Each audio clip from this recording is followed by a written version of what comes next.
وزیر اعظم عمران خان کہتے ہیں پچھلے 20 سال میں اسلام آباد کی آبادی 1.5 گنا زیادہ بڑھی ہے، جس کی وجہ سے اسلام آباد میں انفراسٹرکچر کو ٹھیک کرنے کی ضرورت ہے۔ رخ کرتے ہیں اسلام آباد کا، جہاں پر وزیر اعظم عمران خان تقریب سے خطاب کر رہے ہیں۔ بسم اللہ الرحمن الرحیم، ایاک نعبد و ایاک نستعین۔ میں سب سے پہلے تو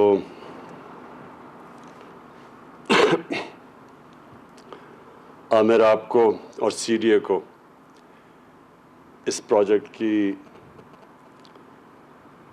شروع کرنے کی آپ کو خراج تحسین پیش کرتا ہوں، کیونکہ یہ پرانا پروجیکٹ ہے، بڑی دیر سے اس کے اوپر پلان بنا ہوا تھا، لیکن یہ پروجیکٹ آگے نہیں بڑھ رہا تھا۔ جو ہمارے خاص طور پہ اسلام آباد میں رہنے والے لوگ ہیں، میں ان کو پہلے ایک چیز یہ بتانا چاہتا ہوں کہ اسلام آباد میں یہ کیوں ضرورت ہے ہمیں اب انفراسٹرکچر کو ٹھیک کرنے کی، سڑکیں بنانے کی۔ پچھلے 20 سال میں اسلام آباد کی آبادی 1.5 گنا زیادہ بڑھی ہے۔ یعنی اگر یہ سوچیں کہ اگر اسلام آباد کی آبادی فرض کریں کہ اگر 1 لاکھ تھی آج سے 20 سال پہلے، تو یہ آج آبادی پہنچ گئی ہے 2.5 لاکھ پہ۔ تو یہ جب ایک آبادی 1.5 لاکھ بڑھتی ہے تو اس کا مطلب کہ انفراسٹرکچر بھی اس کے ساتھ بڑھنا چاہیے، نہیں تو یہاں سڑکوں اور کئی سڑکوں کے اوپر آپ دیکھ رہے ہیں کہ پریشر پڑنا شروع ہو گیا ہے اور یہ بڑھتا جائے گا۔ تو یہ جو رنگ روڈ کا کانسیپٹ ہے یہ بڑا اچھا ہے۔ یہ ہر دنیا کے شہروں میں رنگ روڈ ہوتے ہیں، کیونکہ ہیوی ٹریفک کو وہ شہر سے باہر نکالنے کی کوشش کرتے ہیں، کیونکہ ہیوی ٹریفک جب چلتا ہے تو اس کے بڑے پرابلمز شہر کے اندر ہوتے ہیں۔ اور اسلام آباد تو ایک اللہ نے ایسا شہر بنایا ہے، یہ جو جگہ ایسی ہے، شہر نہیں، یہ اللہ نے جو جگہ ہے یہ اسلام آباد میں، شاید ہی دنیا میں اس طرح کا کہیں موسم ہو، اور جو اسلام آباد کی بارش ہے، یہ لوگوں کو آئیڈیا نہیں ہے ابھی کہ یہ جتنی لنڈن میں بارش ہوتی ہے اتنی اسلام آباد میں بارش ہوتی ہے۔ یہ لوگوں کو اس کا اندازہ نہیں ہے۔ یہ اور بات ہے کہ ہمارے زیادہ تر بارش آتی ہے برسات میں، لیکن یہ جو شہر ہے اس کی خوبصورتی، کیونکہ ہمالیہ کی پہاڑیاں یہاں سے شروع ہو جاتی ہیں، مرغلہ ساتھ ہے، جو اس کے جو موسم ہے اس میں گرمی کم پڑتی ہے، اس کے موسم زیادہ ہیں، اس میں ہرا بہت ہے اسلام آباد۔ تو اس لیے مجھے یہ بھی ہے کہ اسلام آباد کے لوگ خاص طور پہ فکر کرتے ہیں ماحولیات کی، انوائرمنٹ کی، کہ جب بھی آپ کچھ کریں تو ماحولیات کو پروٹیکٹ کیا جائے۔ تو میں پہلے تو یہ ساروں کو اس چیز کا یقین دلوانا چاہتا ہوں کہ اگر پاکستان کی تاریخ میں کوئی بھی حکومت اپنی ماحولیات کی فکر کرتی ہے اور کسی نے کی ہے تو وہ یہ موجودہ حکومت ہے۔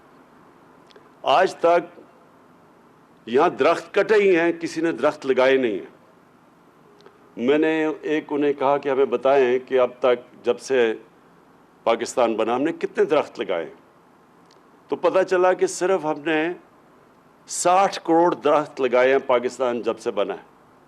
اور جو انگریزوں کے بنائے ہوئے جنگلات تھے، بڑے جنگل تھے، یہ چھانگا مانگا یا میاں والی میں کندیاں، بہت بڑا جنگل تھا کندیا میں، پھر چیچا وطنی، دیپال پور، یہاں بڑے جنگل انگریزوں نے بنائے ہوئے تھے، خاص اگائے تھے۔ لیکن افسوس سے کہنا پڑتا ہے کہ ان سب کو ہمارے جب سے پاکستان بنا یہ سارے جنگل بجائے اور ہمیں جنگلوں کے لیے جگہ بناتے اور جنگل اگاتے، انہی جنگلوں کو ہم نے ختم کر دیا۔ 80% چھانگا مانگا میں جو پرانے درخت تھے وہ سب کاٹ دیے، کندیاں کا سارا جنگل ہی غائب ہو گیا جو ہمیں یاد ہے بچپن سے۔ ہم نے بڑا ظلم کیا اپنے ملک کے ساتھ، اور اب بدقسمتی سے اس کے بڑے اثرات ہیں اس ملک کی آنے والی جو ہماری جنریشن ہے، جو ہماری نسلیں ہیں۔ یہ جو ہم نے جنگلات کے جو کاٹے ہیں اپنے ملک میں، اس کے سب سے بڑا اثر، اور اگائے نہیں جنگل، اس کا سب سے بڑا اثر پڑے گا موسم کے اوپر، موسم کی تبدیلی، کلائمیٹ چینج، جو دنیا کے اندر اس وقت ایک خوف آ گیا دنیا کو کہ موسم بدلتا جا رہا ہے، کیونکہ دنیا کے اندر گرمی بڑھتی جا رہی ہے، اور گرمی بڑھنے سے جو موسم ہے اس کے آگے بڑے اثرات پڑیں گے ہمارے ملک میں، خاص طور پہ کہ پانی کی کمی ہوگی۔ یہ جو ہمارے پانی آتا ہے زیادہ تر تو ہمارے گلیشیئرز، پہاڑوں میں جو گلیشیئرز ہیں ان سے آتا ہے، تو جیسے جیسے وہ گلیشیئرز پگھلیں گے، موسم گرم ہوگا، تو آگے جا کے ہمیں بہت پانی کے مسئلے آنے والے ہیں۔ ویسے بھی پاکستان میں پانی کے مسئلے ہیں، ہمارے پاس مصر کے بعد ہم دوسرا ملک ہے جدھر سب سے کم پانی اویلیبل ہے، ہندوستان میں دگنا پانی ہے ہمارے سے۔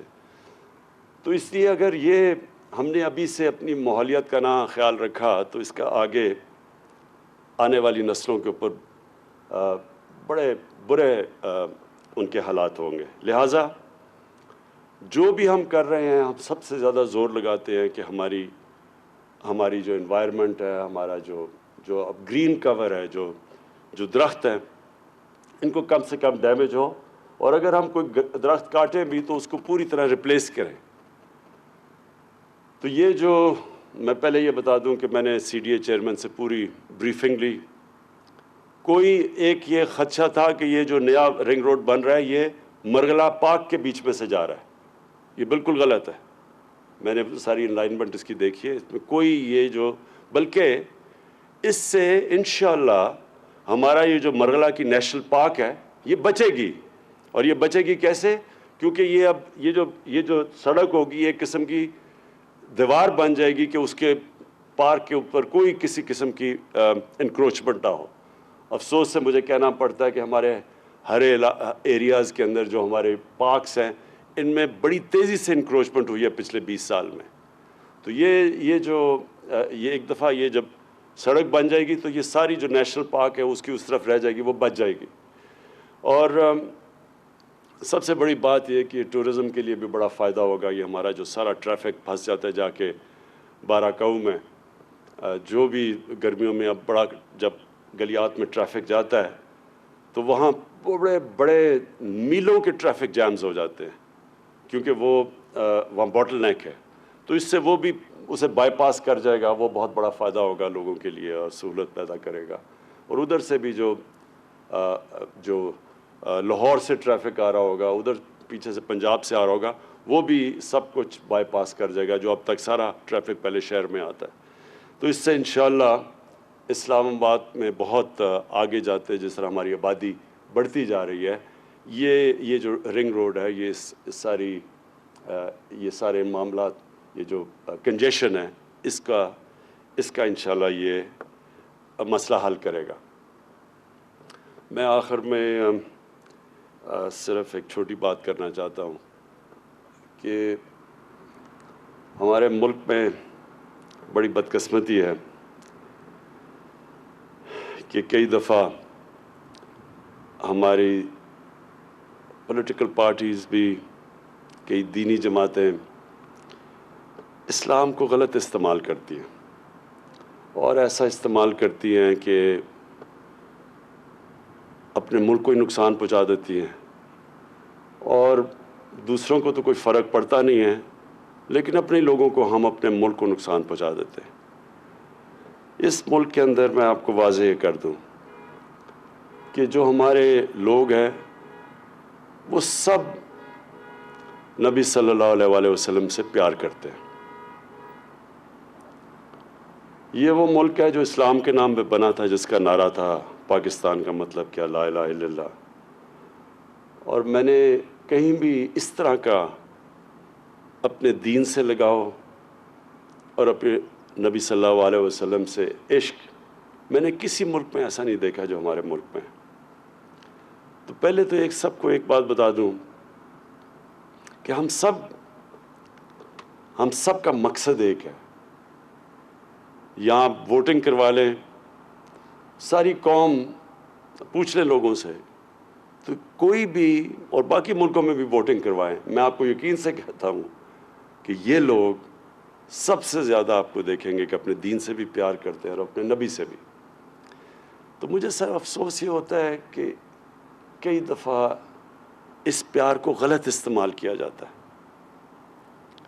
کیا حکومت کو فکر نہیں ہے اس چیز کی کہ جب ہمارے نبی صلی اللہ علیہ وسلم کی شان میں گستاخی ہوتی ہے تو کیا ہمیں تکلیف نہیں ہوتی؟ کون فیصلہ کرے گا؟ کیا کسی کے دل کو چیر کے کسی نے دیکھا کہ کون زیادہ پیار کرتا ہے نبی سے اور کون کم کرتا ہے؟ تو یہ اس کو جب استعمال کرتے ہیں غلط طریقے سے، ہم کوئی اپنے دین کو فائدہ نہیں پہنچا رہے. ہم جس ملک میں جرم ہوتا ہے ان کو نقصان نہیں پہنچا رہے، ہم اپنے آپ کو نقصان پہنچاتے ہیں. یہ میں آج آپ کو یقین دلا دوں کہ میرا اپنی قوم سے وعدہ ہے، اپنے لوگوں سے، کہ کوئی بھی پاکستان کی تاریخ میں اگر اس کے لیے دنیا میں کیمپین چلائے گا، اور انشاءاللہ ایک وقت وہ آئے گا کہ کسی کی مغرب کے ملکوں میں بھی لوگوں کو کسی کو خوف آئے گا کہ ہمارے نبی صلی اللہ علیہ وسلم کی شان میں گستاخی کرے. وہ اس لیے کہ اس کے لیے کیمپین کی ضرورت ہے.